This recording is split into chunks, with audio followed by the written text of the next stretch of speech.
let's talk about blurry photos. They're all the rage right now on Instagram, and I'm sure some of you love it, and some of you might just want to throw your phone against the wall every time you see a blurry photo get passed off as art.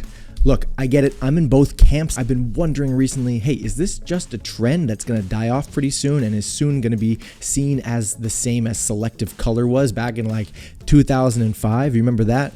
Or is this something that's actually going to stand the test of time? Here are my thoughts. I think that blurry photos are great when done correctly. If you're creating blurry photos just because you want blurry photos, well, I think that's dumb. But if you're creating blurry photos because the moment calls for it, because the moment is motivated by something that is very fast-paced in nature, or the couple is like running across the front of your lens pretty quickly, or maybe it was a moment that happened so quickly and you just brought your camera up to capture it because the moment itself was a blur, you didn't even have time to change settings or anything, you just shot the photo and it turned out blurry, well, I would say that's actually all good reasons for the blur to occur. I think those are great reasons. What I don't love seeing is people shaking their camera when the couple is standing still. There's no motivation for this image to be blurry. It doesn't call for any sort of motion blur. But let's take another photo, for example. What if the bride and groom are dancing on the dance floor and there's a lot of movement and the basic sharp, non-blurry photo is a little boring? Hey, set that shutter speed to 1/30, get some blur action while the bride and groom are doing their first dance on the dance floor. Maybe get some safe shots first, but hey,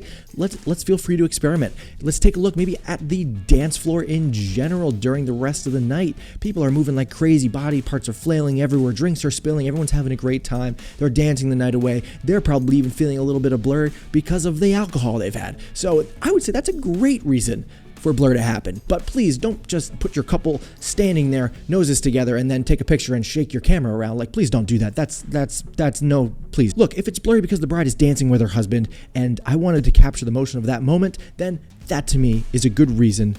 It's a good motivated reason to use camera blur.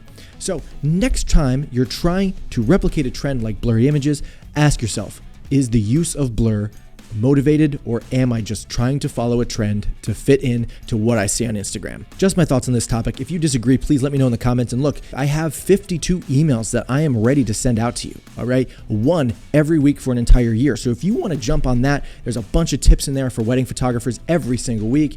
Sign up at the link in the description. They are completely free. Go sign up at the link in the description. Thanks so much. Roast me in the comments. And because some of you are probably wondering how to create a blurry photo, well, here's all you have to do. First thing I like to do is I like to just make sure my lens is like something like a 35 or a 50, and I set my shutter speed to 1/30. All right, you want the shutter speed to be a little bit slow.